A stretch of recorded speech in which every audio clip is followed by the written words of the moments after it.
बड़े विद्वान हैं, बड़े गुणवान हैं, बड़े रूपवान हैं, बड़े धनवान हैं, कोई कमी नहीं है। बोलो राधे राधे। इन बच्चों को थोड़ा बाहर करो, इनको बिठा लो एक बार। किसके है ये काले टी शर्ट वाला, ये बड़ा उधम मचा रहा है।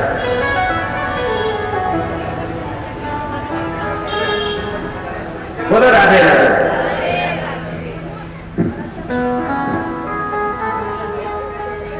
एक बार और बोलो जोर से। आइएगा, ध्यान देना इधर। बुली दक्षिण प्रदेश में एक नगर है, उत्तम नगर। चारों वर्णों के लोग रहते हैं, पंडित जी भी रहते हैं। नाम है आत्मदेव। आत्मदेव पंडित जी बड़े गुणवान हैं, बड़े रूपवान हैं, बड़े धनवान हैं। एक पत्नी है, उनका नाम है धुंधुली। क्या नाम है? धुंधुली। पंडित जी के पास सब कुछ है, लेकिन एक कमी है। क्या? कि घर में कोई संतान नहीं है। सब है, लेकिन कोई संतान नहीं है। पंडित जी महाराज को कोई चिंता नहीं है कि घर में संतान है या ना है, कोई बात नहीं, भगवान का भजन करते हैं, आराम से रहते हैं। अब देखो, केवल संतान नहीं है ऐसा नहीं, घर में यदि एक गाय भी लेकर के आते हैं तो गाय भी आकर के बांझ हो जाती है। गाय भी संतान नहीं देती। घर में तुलसा का वृक्ष लगाते हैं, तुलसा भी सूख जाती है। लेकिन पंडित जी महाराज कभी भगवान से शिकायत नहीं करते, हे प्रभु तुम्हारी इच्छा। लेकिन कहते हैं लोग टिकने नहीं देते,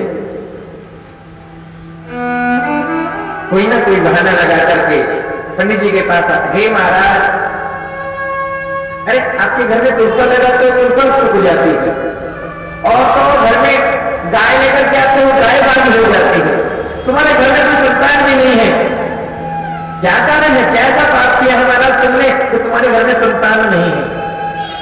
कहते हैं जीवन में कभी दुख आए, कोई कष्ट आए तो दुनिया वालों से नहीं कहना चाहिए। जीवन में कभी कष्ट आए, कभी दुख आए तो दुनिया वालों से नहीं कहना। क्यों? बोले रो करके सुनते हैं, बाजार में हंस करके उड़ा देते हैं। लिखा कि तुलसी पर घर जाओगे दुख मत कहिए, अरे दुख नहीं बातें आप जगत हसाए। कि तुलसी पर घर जाओगे दुख मत कहिए रोए, अरे दुख नहीं बातें आप जगत हसाए। कभी दुख आए, कभी कष्ट आए तो दुनिया वालों से नहीं कहना। कहना है तो किससे कहना है? ठाकुर जी से कहना है, क्योंकि वो चाहे तो सब कृपा कर सकते हैं। एक दिन पंडित जी बड़े दुखी हुए, दुनिया के ताने सुन सुन करके दुखी हो गए, छोड़ करके वन में आ गए। महाराज भगवान को याद करने लगे कि हे प्रभु, यदि आज तुम्हारी कृपा नहीं हुई तो मैं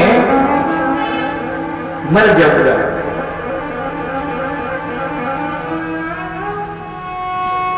और कहते हैं जब भगवान से प्रार्थना की, प्रभु को याद किया, तो कहते हैं भगवान ही एक संत का वेश बना करके पंडित जी के सामने आ गए। पंडित जी वन में बैठे हैं, जंगल में बैठे हैं, रो रहे हैं। रोते रोते रोते रोते जब भगवान को पुकारा तो भगवान ही संत का रूप बना करके आए हैं और पूछा, हे ब्राह्मण देवता, आप क्यों दुखी हैं, क्यों रोते हैं? कथम रोदि शिव प्रत्वं कातम चिंता बलीयसी भग सत्वरं मह्यं स्वस्य दुःखस्य का। का, अपने दुख का कारण बताएं। आप क्यों रोते हैं, क्यों दुखी हो रहे हैं, क्या कष्ट है आपको? आत्मदेव जी कहने लगे, हे संत महाराज, सब भगवान की कृपा है, कोई कमी नहीं है, लेकिन मैं चाहता हूं मेरे घर में भी एक संतान हो जाए। अरे संतान नहीं है कोई बात नहीं, घर में तुलसा का वृक्ष लगाते हैं, तुलसा सूख जाती है, गाय आदर के बांधते हैं, गाय भी बांध हो जाती है। ऐसा क्यों है? आप कृपा कीजिए, मुझे एक संत का आशीर्वाद, एक पुत्र का आशीर्वाद दे दीजिए। अरे संतानहीन जीवन को धिक्कार है कि धिग्जीवित प्रजाहीन धिग्गृहं च प्रजां विना धिग्जनं चालपन्तस्य धिक्कुलं सन्ततिं विना। इस संतानहीन जीवन को धिक्कार। या तो आप मुझे संतान दीजिए या नहीं, आज आपके सामने इस पत्थर पर सर पटक करके मर जाऊंगा। संत ने ब्राह्मण के मस्तिष्क को देखा और कहा, हे ब्राह्मण देवता, मैं आपके मस्तिष्क को देख रहा हूं, आप तो इस जन्म की बात करते हो, सप्त जन्मावधीतैव पुत्रो नैव च नैव च। आपके भाग्य में 7 जन्मों तक पुत्र का सुख नहीं है। बोले पुत्र होना अलग बात है, सुपुत्र होना अलग बात है। पुत्र हो जाए ये बड़ी बात नहीं है, सुपुत्र हो जाए ये बहुत बड़ी बात है। आपके भाग्य में पुत्र का सुख नहीं है, क्योंकि पुत्र होना बड़ी बात नहीं, सुपुत्र होना बड़ी बात है। लिखा कि जननी जने तो भरत जन यादा जननी जने तो भरत जन यादा जननी जने तो भरत जन यादा जननी जने तो भरत जन यादा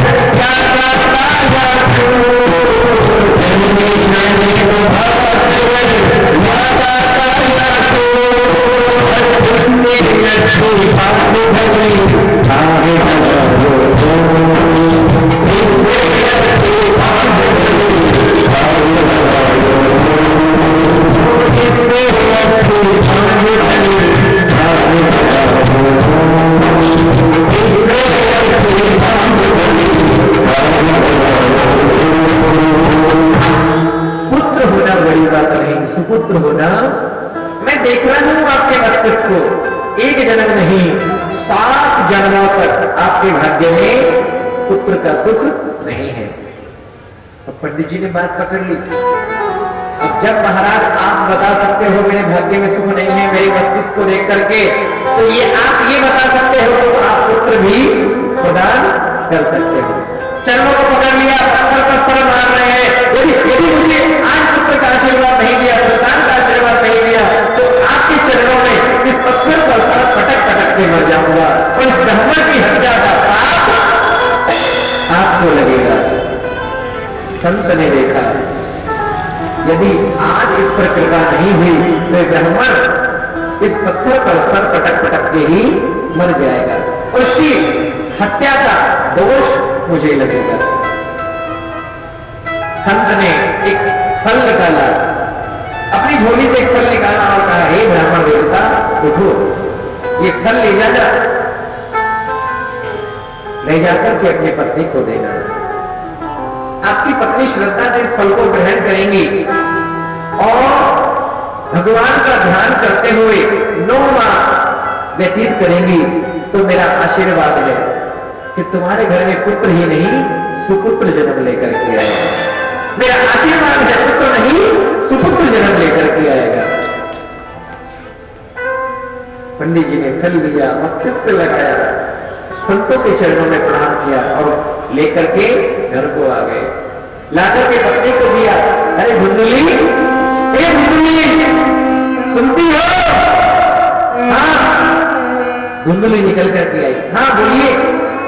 देखो देखो देखो, अब हमारे घर में भी किलकारियां गूंजेगी, हमारे घर में भी संतान होगी, हम पर भी भगवान की कृपा हुई है। क्या हुआ? फल अपनी पत्नी को दिया। ये क्या है? अरे ये फल संत का आशीर्वाद। संत ने कहा है यदि तुम्हारी पत्नी श्रद्धा से इस फल को ग्रहण करेगी और भगवान का ध्यान करते हुए 9 मास व्यतीत करेगी तो हमारे घर में भी पुत्र नहीं सुपुत्र का जन्म होगा। पत्नी ने फल तो ले लिया तो सोचने लगी, ठीक है लाओ मैं खा लूंगी।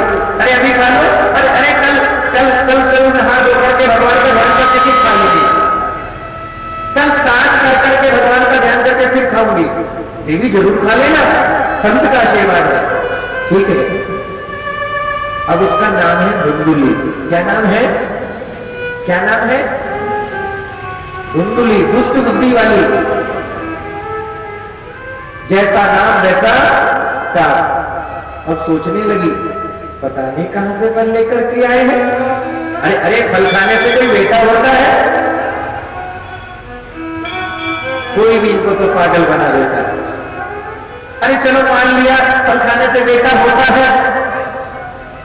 अरे यदि मैं गर्भवती हो गई और गर्भ यदि बढ़ने लगेगा और कहीं उस समय डाकुओं ने गांव में आक्रमण कर दिया तो मैं कैसे भाग करके जाऊंगी? उल्टी बातें सोचने लगी।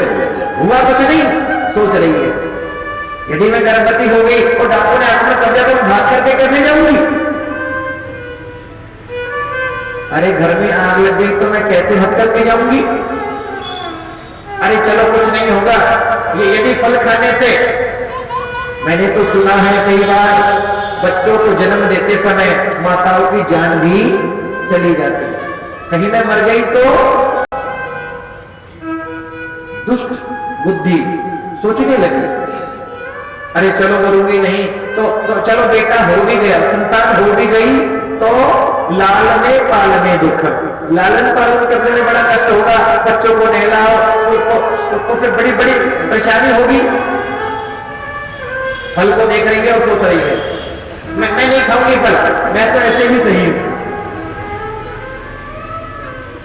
अब सोच रही थी कि इतने में उसकी बहन आ गई। अब जैसी धुंधली वैसी उसकी, वो कहते हैं ना दोनों एक जैसी महाराज। अरे क्या हुआ बहन? अरे बहन क्या बताऊं, ये तेरे जिया जी फल लेकर के आए और बोलते हैं ये खा लूंगी तो घर में बेटा हो जाएगा। मैं नहीं चाहती कि मुझे प्रसव का पीड़ा हो, मुझे ये कष्ट हो, मैं सहन नहीं कर सकती। धुंधुली की बहन कहने लगी तो चिंता काहे को करती है, मैं हूं ना। देख धुंधुली, तेरे घर में पैसे की, धन दौलत की कोई कमी नहीं है और मेरे घर में संतान की कमी नहीं है। 3 बेटे तो पहले से हैं, एक और होने वाला है। एक काम कर, अब की बार जो संतान होगी वो ला करके मैं तुझे दे दूंगी, बदले में तू मुझे धन दे देगा। अरे वाह बहन, तूने तो सारी मुश्किल का हल ही कर दिया। ठीक है बिल्कुल, लेकिन दे जरूर देना। हाँ, अब की बार जो संतान होगी, जो बेटा होगा तो मैं ला करके तुम्हें दे दूंगी, बदले में धन दे देना। धुंधुली ने धन दे दिया और पेट पर झूठ मूठ कपड़ा लगा दिया, पति को बोल दिया फल खा लिया और झूठ मूठ नाटक करने लगी। अब सोचने लगी हाथ में ये फल है, इसका क्या करें? बोले देखते हैं फल खाने से बेटा होता है कि नहीं। संत की परीक्षा ले लो। कैसे लेंगे परीक्षा? पास में देखा एक गाय खड़ी है, गाय बनी हुई है। बोले एक काम कर धुंधली, ये फल जो है ये गाय को ही खिला दे। और वो फल गाय को खिला दिया। अब महाराज गाय को फल खिला दिया, धुंधली नाटक करने लगी। धीरे धीरे समय व्यतीत होने लगा। कुछ समय बीतने पर धुंधली की बहन के यहाँ पर बेटा हुआ। धुंधली ने चुपके से ला करके, धुंधली की बहन ने चुपके से लाके धुंधली को दे दिया। पति को समाचार पहुंचा दिया कि घर में पुत्र का जन्म हुआ है। आत्मदेव महाराज बड़े प्रसन्न हुए, आए हैं दौड़े हुए। आत्मदेव जी बड़े प्रसन्न हुए, जैसे ही सुना घर में संतान का जन्म हुआ है, खुशी खुशी गांव में आए और ब्राह्मणों को बुलाया, संतों को बुलाया और वेद मंत्र उच्चारण करवाया है।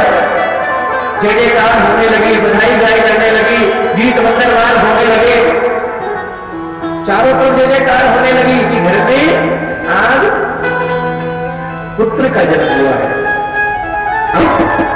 आत्मदेव जी को पता थोड़ी है ये अपना बेटा है या बहन का बेटा। खूब संतों को, ब्राह्मणों को धन लुटाया महाराज। आत्मदेव जी कहने लगे, बड़ी भगवान ने कृपा करी, देर सही अंधेर नहीं हुई। चलो बेटे का जन्म हुआ है, मेरा नाम है आत्मदेव, मैं इसका नाम रखता हूं परमात्मा देव। धुंधुली ने बोल दिया, बोले नहीं नहीं तुम नाम नहीं रखोगे। बोले मैंने कष्ट सहा है तो तुम, मैं इसका नाम तो मेरे ऊपर ही रखूंगी, मेरा नाम धुंधुली, देवी तुम रख लो। हाँ मैं मेरे नाम पर रखूंगी, परमात्मा देव नहीं, मेरा नाम है धुंधुली, तो मेरे बेटे का नाम धुंधकारी। क्या नाम रख दिया? धुंधकारी नाम रख दिया। कहते हैं बच्चों के नाम बड़े सोच समझ के रखने चाहिए, क्योंकि जैसा नाम रखते हैं वैसा जो उसमें धीरे धीरे आ ही।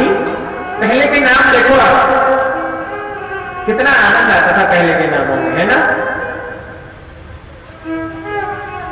देखो जैसे पूछे हमारे बाबूजी महेश जी, है ना, है ना, भगवान का नाम।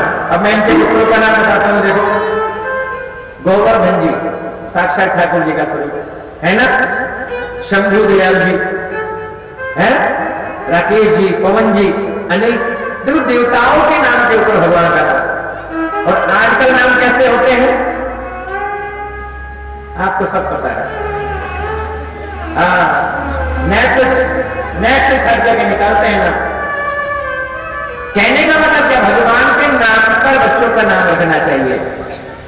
किसी को बता दो, बोले नारायण नाम रख लो, और गुरु जी पुराना नाम है, नया बताओ बढ़िया। अरे कन्हैया रख लो, नहीं नहीं थोड़ा एंटिक नाम बताओ, लेकिन हाँ बढ़िया नाम रखना चाहिए। राघव रखो, कन्हैया रखो, केशव रखो, गोविंद रखो, गोपाल रखो, बड़ी कृपा हो जाती है। हाँ देखो ये बेटा गोदे में बैठा है सबसे आगे, हमारी बहन जी कविता जी बैठी है, नीम का थाना नहीं रहते हैं। एक बार नागौर में मेरे शिष्य हैं नवाब जी, उन्होंने बताया गुरु जी हमारे बहन जी हैं और ऐसे वहां रहते हैं, और भगवान की कृपा हो जाए, कुछ कृपा उन पे भी हो जाए। तो इन्होंने कीर्तन कराया था, तो इतने भाव से कीर्तन कराया, इतने आनंद से कीर्तन कराया महाराज, और कृपा हुई, ऐसी कृपा हुई भगवान की कृपा से 1 साल में ही कन्हैया भगवान ने दे दिया महाराज। और जैसी कृपा बहन जी पर थी, मैं तो कहता हूं सबसे भगवान ऐसी कृपा करे। 1 साल भी नहीं लगी ठाकुर की कृपा से, और तुरंत गृह प्रवेश भी करा दिया, है ना, नया घर में बन गया। ये कृपा करता है तो ऐसे ही करता है, क्योंकि कहता है तू देता है तो छप्पर, ये पता नहीं कब क्या दे देवे महाराज, इसकी कृपा का कोई अंदाजा नहीं है। और बेटे का नाम रखा, क्या नाम रखा है जी? राघव। राघव के नाम पे ताली बजाओ। मनीष जी कह रहे बोले मैंने ही निकाला था। हाँ तो आप ऐसे ही बताओ तो मनीष जी, भाई हम तो हमसे पूछोगे तो राघव कैसे बताएंगे। राघवेंद्र सरकार की बेटे का नाम रख दिया धुंधुली ने, क्या नाम रखा? धुंधकारी। धुंधमान बने, और धुंधकारी बड़ा दुष्ट बना। लिखा कहते हैं एक बालक जिस घर में हो और कई बार उसके बिगड़ने के चांस ज्यादा हो जाते हैं, तो डांट लगती नहीं है, पिता की डांट, गुरु की डांट तो जीवन में व्यक्ति को सोना बनाती है। लेकिन महाराज गोकर्ण पंडित हो गया, नहीं धुंधकारी बड़ा दुष्ट हो गया, जुआ खेलने लगा, चोरी करने लगा, तो शराब पीने लगा महाराज। रात को 2-2 बजे घर में आता है। एक दिन रात को 2 बजे आया, दरवाजा खटखटाया, खोलो दरवाजा खोलो। आत्मदेव जी ने दरवाजा खोला, शराब पीकर के आया है, और जैसे ही दरवाजा खोला आत्मदेव जी ने कहा रे धुंधकारी, शराब पीकर के आया है तू? अरे दुर्गंध आ रही है, ब्राह्मण का पुत्र होकर के शराब पीता है। कहते हैं धुंधकारी ने अपने पिता के छाती पर लात मार के धक्का मार दिया और कहा जाओ। मुझे नहीं पता, तुम्हारी तो बुद्धि सच्ची आ गई है। अरे अरे हम जो करते हैं वो सही करते हैं, ये तो आजकल का फैशन है। अरे पिताजी तुम्हें क्या मालूम। और जैसे ही आत्मदेव जी के लात लगी है, आत्मदेव जी नीचे गिर गए। धुंधकारी से चला नहीं जा रहा, लुढ़कता आगे गया। आत्मदेव जी रोने लगे, आज रो रहे हैं और बोल रहे हैं, हे प्रभु तूने ये पुत्र क्यों दिया। बोले इससे अच्छा तो पुत्र ना होता तो ही इस धुंधकारी ने तो मेरे स्वर्ग जैसे घर को नरक बना दिया है। फिर संत की बात याद आई, बोले पुत्र होना बड़ी बात नहीं है, सुपुत्र होना बड़ी बात। अरे एक तरफ तो वो गाय का बेटा मेरा गोकर और एक तरफ ये धुंधकारी। इस धुंधकारी तो मेरे स्वर्ग जैसे घर को नरक बना दिया है। ब्राह्मण होकर के जुआ पान करता है, अरे जुआ खेलता है, मेरा पान करता है। रोने लगे। उस दिन तो इसलिए रो रहे थे कि घर में संतान नहीं है, आज इसलिए रो रहे हैं कि मेरे घर में संतान क्यों है। रोने की आवाज सुनकर के गोकर्ण जी महाराज आए। अरे पिताजी क्या हुआ, कैसे गिरे। उठाया, बिठाया। हे गोकर्ण मैं क्या करूं, इस धुंधकारी ने तो मेरे स्वर्ग जैसे घर को नरक बना दिया है। ये ब्राह्मण पुत्र होकर के मदिरा पान करता है, जुआ खेलता है, चोरी करता है। मैं इस अब नरक में रह नहीं सकता। मेरा मार्गदर्शन करो हे गोपुत्र। मैं घर में रहूं तो कैसे रहूं और वन में जाऊं तो जाऊं कैसे। मेरे मन में इतना प्रबल वैराग्य है नहीं। गोकर्ण जी महाराज कहने लगे, हे पिताजी वन में जाने से क्या होगा। अब आप वन में चले भी जाएंगे, अरे वन में शेर तो जन्म ही वन में लेता है, क्या वन में जाने से मुक्ति होगी। ऐसा जरूरी नहीं है। वन में जाने से मुक्ति हो ऐसा जरूरी नहीं है। दो श्लोकों में गोकर्ण जी ने बड़ा सुंदर उपदेश किया है। इसे कहते हैं गोकर्ण गीता। कि देहे स्थिमान सिरधे अभिमतिं त्यजत्वं जायासि सदा ममता विमुञ्च पश्यामि संजगदिदं क्षणभं विनिष्ठं वैराग्यरसितो भवभक्तिनिष्ठः। हे पिताजी इस शरीर के बंधन को छोड़ दीजिए, केवल परमात्मा का ध्यान कीजिए, इस परिवार की माया को हटा दीजिए। क्योंकि लिखा कि धर्म भजस्व सततम त्यज लोक धर्म। देखो एक होता है धर्म और एक होता है परम धर्म। धर्म क्या है, बोलो राधे राधे, जोर से बोलो ना। गोकर्ण जी महाराज अपने पुत्र को उपदेश कर रहे हैं। देखो एक होता है धर्म, आप अपने पिता को उपदेश कर रहे हैं, हे पिताजी देखो धन कमाना, परिवार का बच्चों का पालन पोषण करना, फैक्ट्री में जाना, दुकान पर जाना, ऑफिस में जाना, जाकर के धन कमाना ये धर्म है। लाकर के परिवार का बच्चों का पालन पोषण करना ये धर्म है। लेकिन वो आपने सब कर दिया, लेकिन सब करते करते करते करते मन परमात्मा के चरणों में लगा लेना ये मानव जीवन का परम धर्म है। आपने अपनी जिम्मेदारी सब पूरी कर दी, अब केवल और केवल भगवान का ध्यान कीजिए, तो यही मानव जीवन का परम धर्म है। ये धर्म प्रोजित कई तमोत्र परमो निर्मत्सराणाम सतम विद्यम वास्तव तत्र वस्तु शिवदम। धर्म भजस्व सततम त्यज लोक धर्म सेवस्व साधु पुरुषा जही काम कृष्णा अन्यस्य दोष गुण चिंतन मात्र मुक्त्वा सेवा कथा रसमहो नित्रात्मत्व। आप केवल भगवान का ध्यान करें, सब दृष्टि को छोड़ दीजिए, अपने मन को परमात्मा से जोड़ दें, क्योंकि मानव जीवन का परम धर्म है। किसी भी तरह से मन परमात्मा के चरणों में लग जाए। तस्मात् केनोप्य पायेन मनः कृष्णं निवेशयेत्। सब छोड़ दो, सबको छोड़ करके केवल प्रभु को अपना बना लो, अपने मन को परमात्मा से जोड़ दो। केवल ऐसा मानो कि वही तुम्हारे हैं, दूसरा कोई तुम्हारा नहीं है। कि निर्गुण ओ न्यारे ओ पालनहारे, तेरे बिना हमारा कोई है? ठीक है, दुकान मकान ऑफिस फैक्ट्री सब जरूरी है, ये पालन पोषण करना हमारा धर्म है, लेकिन असली में केवल यही है। एक बार बोलो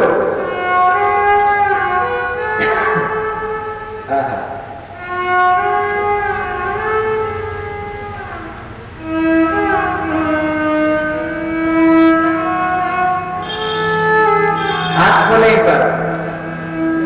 ओम पालनहारे निर्गुण न्यारे, ओम पालनहारे निर्गुण न्यारे,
कोई सोच रही है।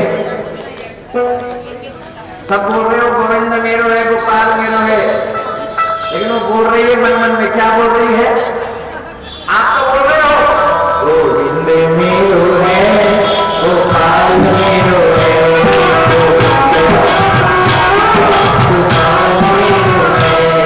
वो क्या बोल रही है? वो सोनू मेरो है और मन्नू मेरो है।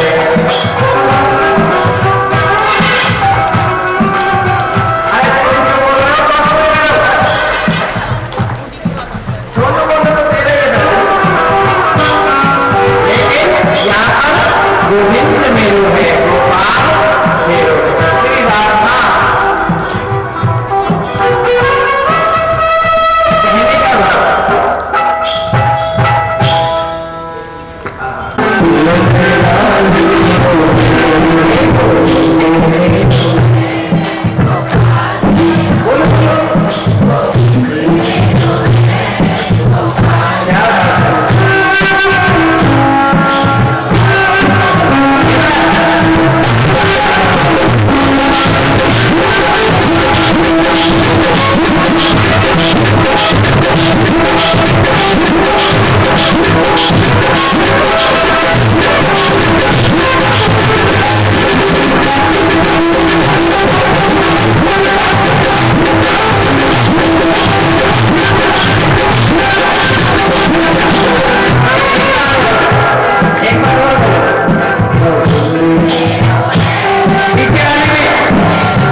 कहने का कोई सोच रही है। सब बोल रहे हो गोविंद मेरो है, गोपाल मेरो है, लेकिन वो बोल रही है मन मन में, क्या बोल रही है? आप तो बोल रहे हो गोविंद मेरो है, गोपाल मेरो है,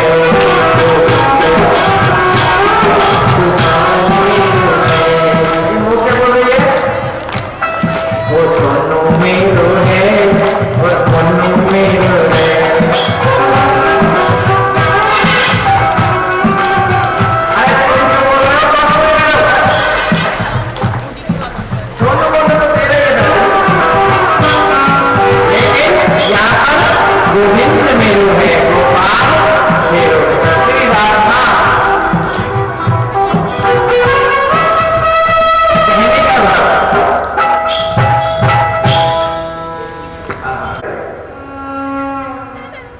वेश्या दौड़ी दौड़ी गई। धुंधकारी बोल रहा है बचाओ बचाओ, और जैसे ही बोला बचाओ, मुंह खोला, अंगारे उठा करके लेके आई, चिमटे से अंगारे ही जल रहे। और कहते हैं धुंधकारी बोलना चाह रहा था, बोल नहीं पा रहा, उबलते उबलते अंगारे ही गले में डाल दिए। दो ने हाथ पकड़े हैं, दो ने पैर पकड़े हैं, एक ने मुंह में उबलते अंगारे डाल दिए। और कहते हैं धुंधकारी तड़पने लगा, छटपटाने लगा, और कहते हैं तड़प तड़प के धुंधकारी ने अपने प्राणों का त्याग कर दिया, मर गया। और कहते हैं इसने इतने पाप किए थे और बेमौत मारा गया, अकाल मृत्यु मरा, इसलिए ये भयंकर प्रेत बन गया। लिखा धुंधकारी बभूवासे महान प्रेत कुकर्म, अपने कुकर्मों के कारण भयंकर प्रेत बन के भटकने लगा, प्रेत बन के भटक रहा है महाराज। गोकर्ण जी महाराज को पता चला भाई मारा गया, भाई के नाम से श्राद्ध कर दिया, तर्पण कर दिया, पिंडदान कर दिया।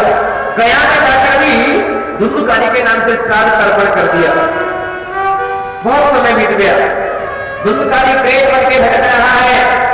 कुछ साल बाद, कुछ समय बाद गोकर्ण जी महाराज गांव में आए और अपने उस घर में आकर के रात्रि के समय विश्राम करने लगे, जिस चारपाई पर धुंधकारी को मारा गया था और जिस घर में खड्डा खोद करके धुंधकारी को दबाया गया था। धुंधकारी को मार करके वेश्या उसी घर में खड्डा खोद करके दबा करके चली गई धन लेकर के। गोकर्ण जी महाराज आए कुछ समय बाद, उसी चारपाई पर सो गए।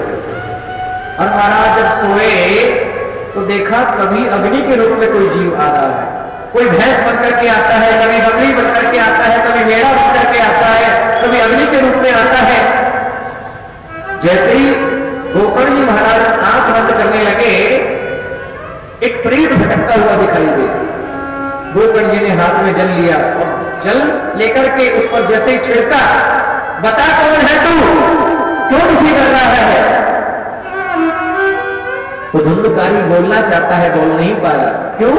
उबलते उबलते अंगारे गले में डाले, मर गया, प्रेत बन के भटक रहा है। दोबारा जल छिड़का और जैसे ही जल छिड़का वो धुंधकारी बोलने लगा, क्या कि अहम घाता धुंधकारी तीनाता स्वकीयेन दोषेण ब्रह्मत्वं नाशितम् मया। हे भैया गोकर्ण जी, मैं कोई और नहीं, अहम भ्राता, मैं तुम्हारा भाई हूं। धुंधकारी तीनाम, मेरा नाम धुंधकारी। अरे धुंधकारी, तुम्हारे नाम से तो मैंने तर्पण कर दिया, पिंडदान कर दिया, श्राद्ध कर दिया। स्वकीय नहीं दोषे, मैंने अपने ही दोषों के कारण, अपने कुकर्मों के कारण आज मैं प्रेत बन के भटक रहा हूं। गोकर्ण जी कहने लगे, तेरे नाम से तो पिंडदान कर दिया, श्राद्ध कर दिया, तर्पण, और तो मैंने तेरे नाम से गया श्राद्ध भी कर दिया। धुंधकारी कहता है, महाराज मैंने तो इतने पाप किए हैं, एक बार तो क्या, सैकड़ों बार भी, 100 बार भी गया श्राद्ध कर दिया जाए तो भी मेरे जैसे पापी की मुक्ति नहीं हो सकती। गया श्राद्ध सतेनापि मुक्तिर्मीने भविष्यति। मैंने तो इतना, अरे नंबर 1 ग्रेड का पापी हूं महाराज, मेरी मुक्ति तो 100 बार गया श्राद्ध कर दे तो भी नहीं हो, कुछ और उपाय करो। गोकर्ण जी ने कहा, हे भ्राता तुम जाओ, मैं तुम्हारी मुक्ति का उपाय करूंगा। भगवान सूर्य नारायण की तपस्या करी। सूर्यनारायण भगवान ने कहा, यदि धुंधकारी की मुक्ति चाहते हो तो श्रीमद् भागवतान मुक्ति सप्ताह वाचन करो, भागवत की कथा करो, जिससे कि धुंधकारी की मुक्ति हो सके। गोकर्ण जी महाराज ने ऐसा ही किया। एक ब्राह्मण को मुख्य श्रोता बना करके बिठाया, एक ब्राह्मण को मुख्य श्रोता बना करके बिठाया।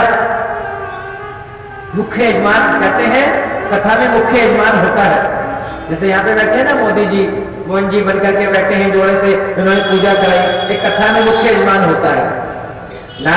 गोकर्ण जी ने भी एक ब्राह्मण को मुख्य श्रोता बना करके बिठाया, मुख्य श्रोता बना करके, मुख्य यजमान बना करके बिठाया और आवाहन किया कि मेरा भाई धुंधकारी जहां कहीं भी हो आकर के इस आसन पर बैठे और कथा सुने।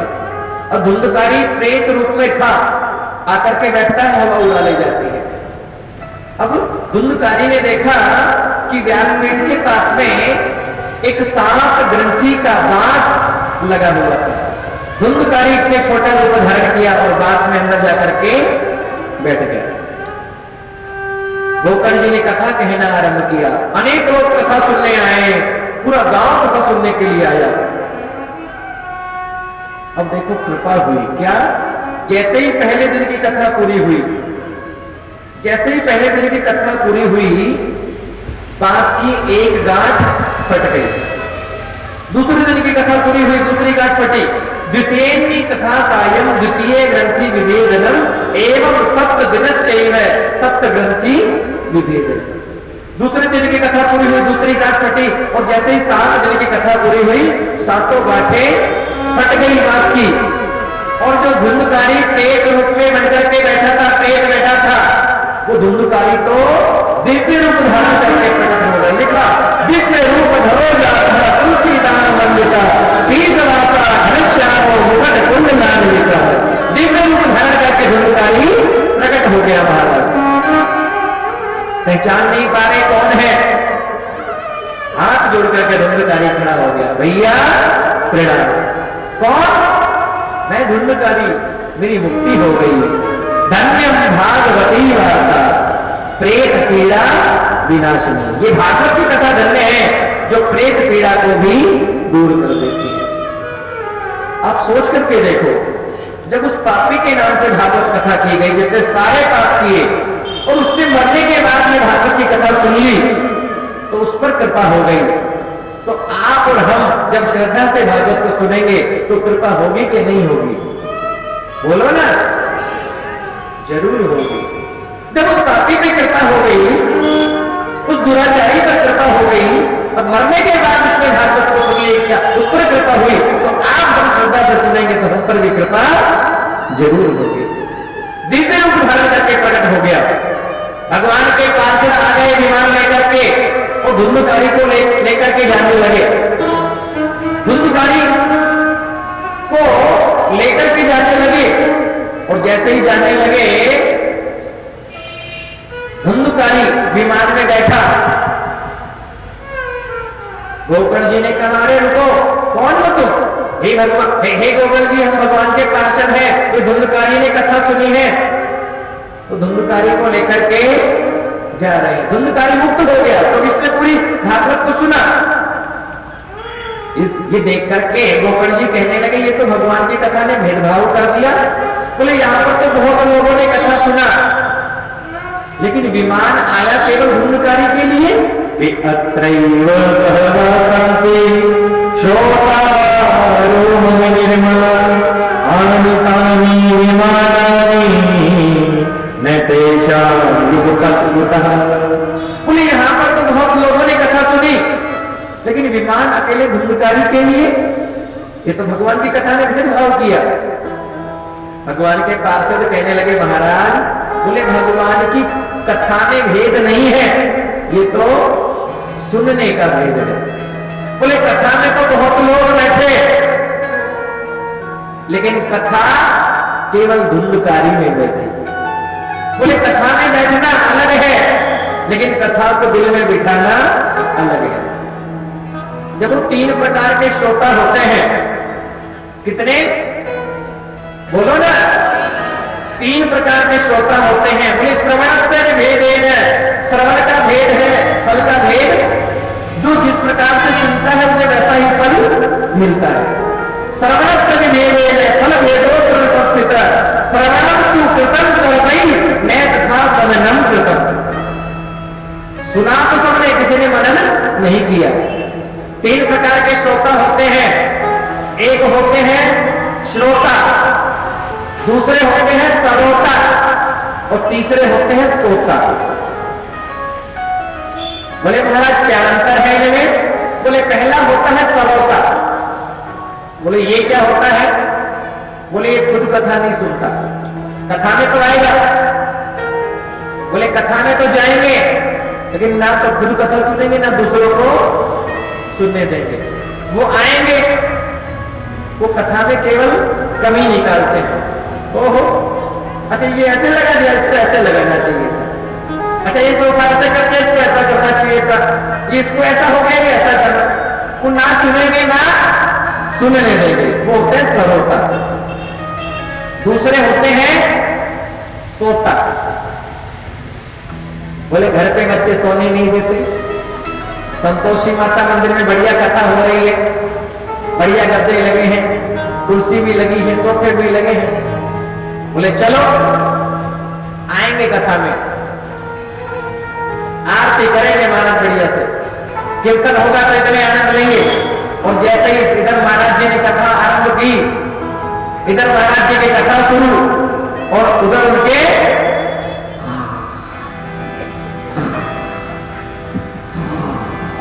इधर महाराज जी की कथा शुरू, उधर उनके खराटे शुरू। अब फिर बोलेंगे ना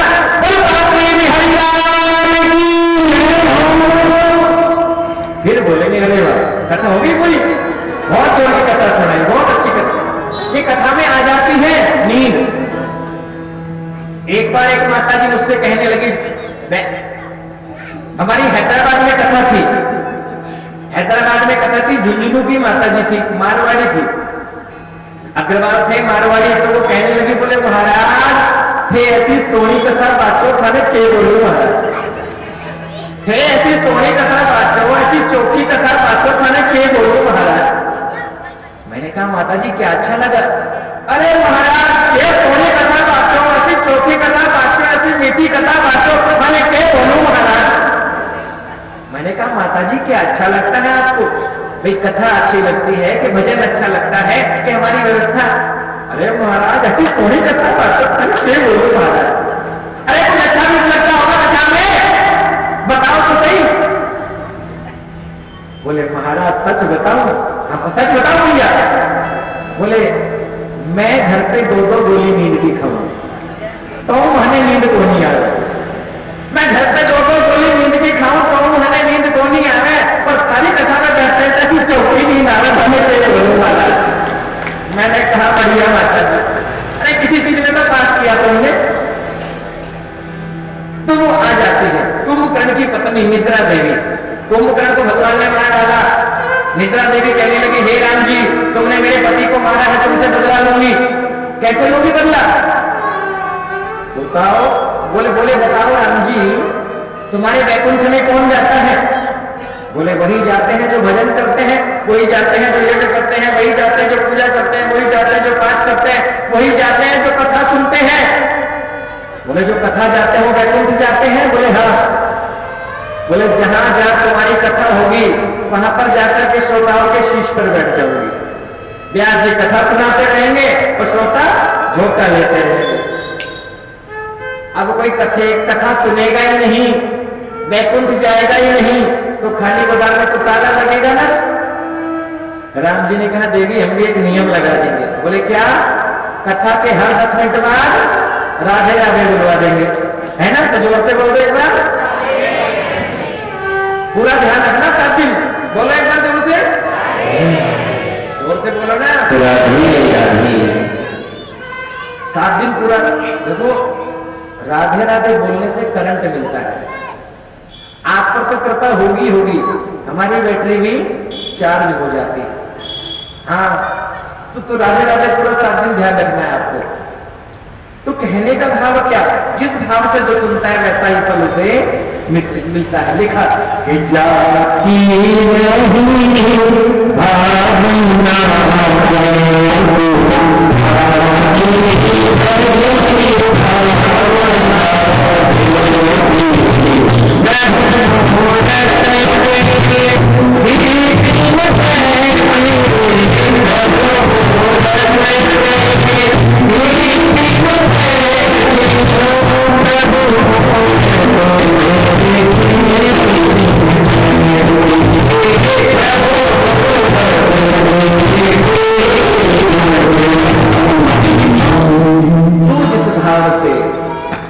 कथा को सुनता है उसे वैसा ही फल मिलता है।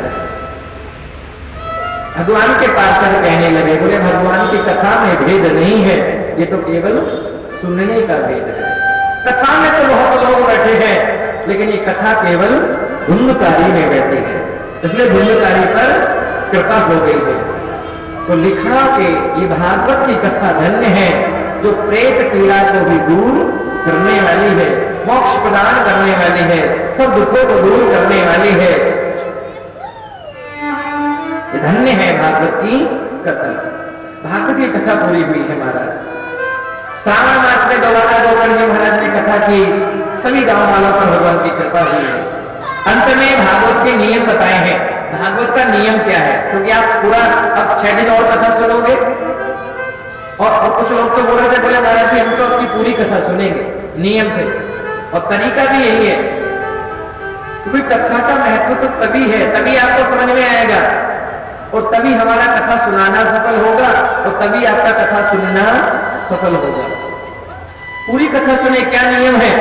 लिखा भागवत कथा जब हो तो शुभ मुहूर्त में कथा का आरंभ करें। फाल्गुन का पावन महीना है, और वैसे तो कहते हैं भागवत बिना मुहूर्त के भी शुरू कर दी जाए, तो कहते हैं भागवत जिस दिन शुरू हो जाए वो अपने आप में शुभ मुहूर्त हो जाता है। तदेव लग्नम सुदिनम तदेव ताराबलम चंद्रबलम। क्यों नहीं महाराज जी ऐसा ही बोलते हैं ना कि हे प्रभु वो दिन ही मंगल हो जाता है, वो लगन ही मंगल हो जाता है जिस दिन आपका स्मरण हो जाए। तदेव लगनम सुदिनम तदेव ताराबलम चंद्रबलम तदेव विद्या बलम देव बलम तदेव लक्ष्मी पते पे नीलम सलामी। जिस दिन भगवान का ध्यान तो मंगल हो जाता है, जिस दिन मुहूर्त में कथा शुरू हो जाए वो मंगलमय है। शुभ मुहूर्त में कथा का आरंभ करें, अपने सभी संबंधियों को, परिवार के लोगों को, रिश्तेदारों को, गांव के लोगों को, सबको निमंत्रण दे। जैसे हमारे आदरणीय महेश मोदी जी ने पूरे परिवार में, पूरा मोदी परिवार सेवा में लगा है, सब लोग इकट्ठे हुए हैं, परिवार के रिश्तेदार दूर से पास से, और सब आप लोग इतनी संख्या में कथा सुनने के लिए पहुंचे हैं। सबको निमंत्रण दिया जाए, सबके लिए सुंदर व्यवस्था की जाए। कथा में पंडितों की व्यवस्था करी जाए। जैसे हमारे आचार्य जी पूजन करा रहे थे, अब सुबह फिर पूजन कराएंगे, रोज पूजन होगा। वर्णम पंच विप्रणाम कथा धन निवृत्त, 5 दानों का भी वर्णन करना चाहिए। सामर्थ्य ज्यादा हो तो 108 करें, 1008 करें, नहीं तो एक तो कम से कम करें। ब्राह्मण का वर्णन करना चाहिए जो हमारी पूजा पाठ करवा सके। और लिखा कथा के बीच में जो भी उत्सव आए, चाहे कृष्ण जन्म उत्सव आए, राम जन्म उत्सव आए, कृष्ण विवाह आए, या फिर ध्रुव जी का चरित्र आए, जो भी उत्सव आए सबको बड़ी धूमधाम से मनाना चाहिए। जैसा घर में बच्चे का बर्थडे मनाते हैं वैसे ही भगवान का बर्थडे भी मनाओ। जैसे घर में शादी की सालगिरह मनाते हो वैसे ही भगवान की शादी भी मनानी है, और लास्ट में होली भी मनाएंगे, है ना मनीष जी? हाँ, तो बड़े धूमधाम से उत्सव मनाना चाहिए। सुंदर संगीतज्ञों की व्यवस्था करनी चाहिए, हाँ, जो बीच बीच में सुंदर स्वर लहरियां गिरते रहे, हाँ, जिससे कि बीच में कुंभकर्ण की पत्नी निद्रा देवी आए तो वो पंडाल छोड़ करके भर जाए, बोले यहाँ पे संगीतकार बैठे हैं। हाँ, संगीतज्ञ आदि की व्यवस्था करनी चाहिए जिससे कि कथा में लोगों का मन लग सके। असली तो यही है, किसी भी तरह से मन परमात्मा के चरणों में लग जाए। और जो कथा करने वाला है, कराने वाला है, मुख्य रूप से काम क्रोध का मुख्य रूप से त्याग करे। काम क्रोध लोभ मोह अहंकार ये नहीं होना चाहिए कि मैं कर रहा हूं, ये नहीं आना चाहिए कि मैं करवा रहा हूं। हम कोई करने वाले, भाई कथा अच्छी लगती है कि भजन अच्छा लगता है कि हमारी व्यवस्था, अरे महाराज ऐसी सोनी कथा बोलो महाराज, अरे कुछ अच्छा भी लगता होगा कथा में, बताओ तो सही। बोले महाराज सच बताओ, आपको सच बताओ भैया। बोले मैं घर पे 2-2 गोली नींद की खाऊं तो मुझे नींद को नहीं आ रहा, मैं घर पे 2-2 गोली नींद की खाऊं तो मुझे नींद को नहीं आ रहा, और सारी कथा में बैठते हैं ऐसी चौकी नींद आ रहा है। मैंने कहा बढ़िया माता जी, अरे किसी चीज में तो पास किया तुमने, तो वो आ जाती है। कुंभकर्ण की पत्नी निद्रा देवी, कुंभकर्ण को भगवान ने मार डाला, निद्रा देवी कहने लगी, हे राम जी, तुमने मेरे पति को मारा है, तुमसे बदला लूंगी। कैसे लोगी बदला? बताओ। बोले बताओ राम जी, तुम्हारे वैकुंठ में कौन जाता है? बोले वही जाते हैं जो भजन करते हैं, वही जाते हैं जो यज्ञ करते हैं, वही जाते हैं जो पूजा करते हैं, वही जाते हैं जो पाठ करते हैं, वही जाते हैं जो कथा सुनते हैं। बोले जो कथा जाते हैं वो वैकुंठ जाते हैं? बोले हाँ। बोले जहां जहां तुम्हारी कथा होगी वहां पर जाकर के श्रोताओं के शीश पर बैठ जाओगी। व्यास जी कथा सुनाते रहेंगे और श्रोता झोंका लेते रहेंगे। अब कोई कथा सुनेगा ही नहीं, वैकुंठ जाएगा ही नहीं, तो खाली गोदाम में तो ताला लगेगा ना। राम जी ने कहा, देवी हम भी एक नियम लगा देंगे। बोले क्या? कथा के हर 10 मिनट बाद राधे राधे बुलवा देंगे, है ना? तो जोर से बोल दो एक बार, पूरा ध्यान रखना। 7 दिन बोलो एक बार जोर से, जोर से बोलो ना, 7 दिन पूरा। देखो राधे राधे बोलने से करंट मिलता है, आप पर तो कृपा होगी, हमारी बैटरी भी चार्ज हो जाती है। हाँ तो राधे राधे पूरा 7 दिन ध्यान रखना है आपको। तो कहने का भाव क्या? जिस भाव से जो सुनता है वैसा ही फल उसे मिलता है। लिखा कि जाती नहीं भावना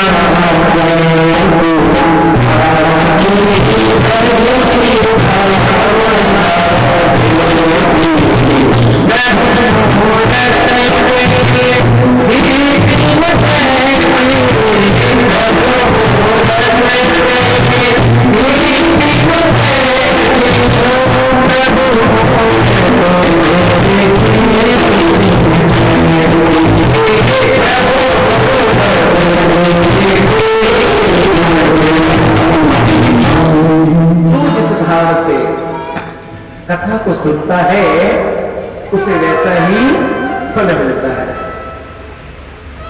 भगवान के पार्षद कहने लगे, बोले भगवान की कथा में भेद नहीं है, ये तो केवल सुनने का भेद है। कथा में तो बहुत लोग बैठे हैं, लेकिन ये कथा केवल धुंधकारी में बैठे हैं, इसलिए धुंधकारी पर कृपा हो गई है। तो लिखा कि ये भागवत की कथा धन्य है, जो प्रेत पीड़ा को भी दूर करने वाली है, मोक्ष प्रदान करने वाली है, सब दुखों को दूर करने वाली है। ये धन्य है भागवत की कथा।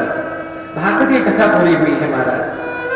श्रावण मास में दोबारा गोवर्धन जी महाराज ने कथा की, सभी गांव वालों पर भगवान की कृपा हुई है। अंत में भागवत के नियम बताए हैं। भागवत का नियम क्या है? क्योंकि आप पूरा अब 6 दिन और कथा सुनोगे, और कुछ लोग तो बोल रहे थे, बोले महाराज जी हम तो अपनी पूरी कथा सुनेंगे नियम से, और तरीका भी यही है। क्योंकि कथा का महत्व तो तभी है, तभी आपको समझ में आएगा, और तभी हमारा कथा सुनाना सफल होगा, और तभी आपका कथा सुनना सफल होगा। पूरी कथा सुने। क्या नियम है?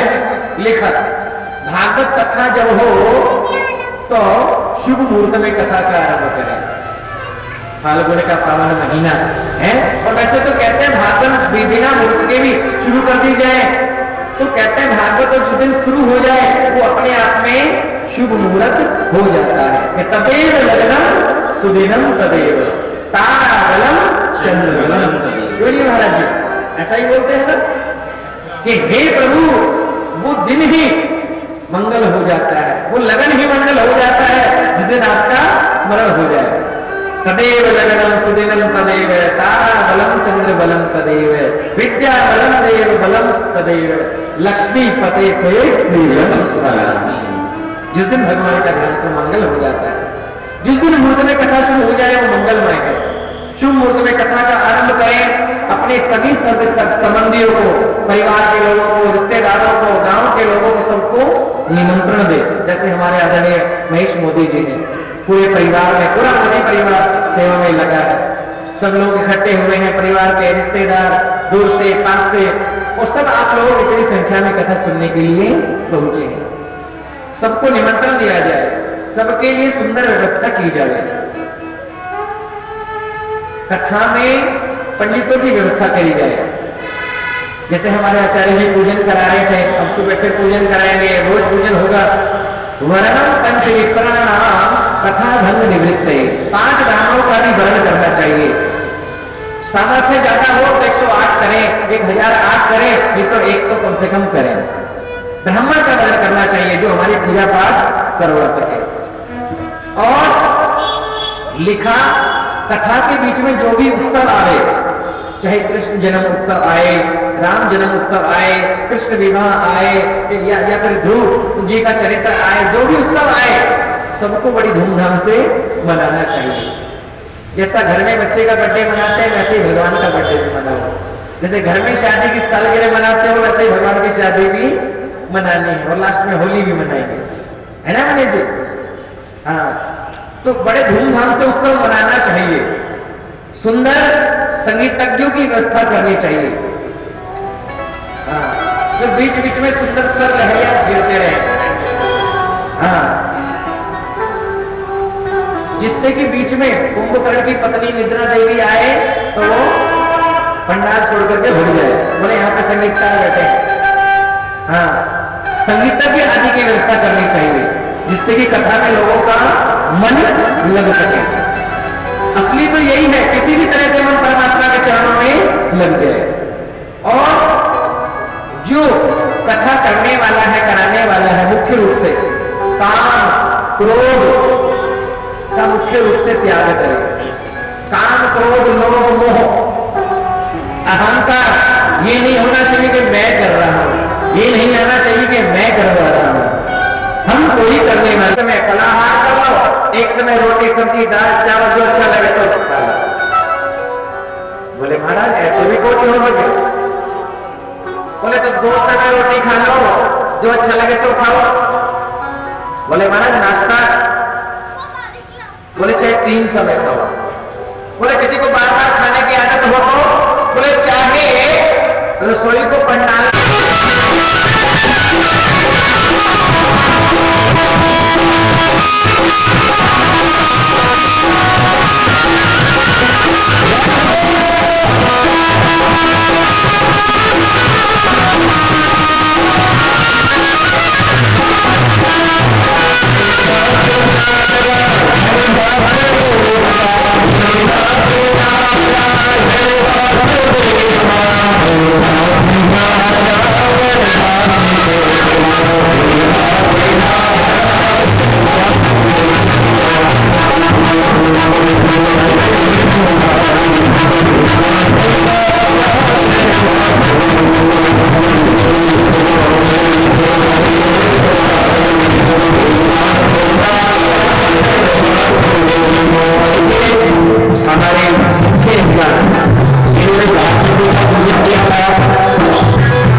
महाराज एक बीच में प्रकट हुए, सभी को आशीर्वाद प्रदान किया। सभी ने पूछा, बस प्रभु ने कहा